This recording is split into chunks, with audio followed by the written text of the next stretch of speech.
लाडकी बहीण योजनेचे महत्त्वपूर्ण अपडेट। मागील बरेच दिवसापासून लाडक्या भगिनींना प्रतीक्षा होती की 1500चे हप्ते कधी येतील, तर त्याचाच मी लाईव्ह स्क्रीनशॉट या ठिकाणी शेअर करत आहे। तर लाडक्या भगिनींच्या खात्यावरती ₹1500 हे जमा होण्यास सुरुवात झालेली आहे। मार्च महिन्याचे रखडलेले जवळजवळ 2 ते 3 महिन्यापासून लाडक्या भगिनींच्या खात्यावरती पैसे येत नव्हते आणि बऱ्याच भगिनींची विचारणा होत होती की माझे पैसे जमा होत नाही, काय झाले। मात्र लाडक्या भगिनींसाठी अतिशय महत्त्वपूर्ण अपडेट आणि भगिनींच्या खात्यावरती पैसे जमा होण्यास सुरुवात झालेली आहे। राज्यात जवळपास 66 लाख बोगस अपात्र अर्ज जे आहेत ते कायमचे बाद झालेले आहेत व 1.77 कोटी महिलांना योजनेचा आता लाभ मिळणार आहे। तर यापुढे आता एप्रिलचा हप्ता कधी येणार याच संदर्भात आपण पुढच्या व्हिडिओमध्ये अपडेट घेऊयात।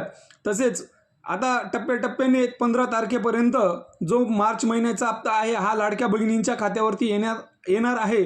तर तसेच पुढील माहितीसाठी देखील तुम्ही आपल्या चॅनलला सबस्क्राईब करून घ्या व इतर भगिनींपर्यंत शेअर करा। धन्यवाद।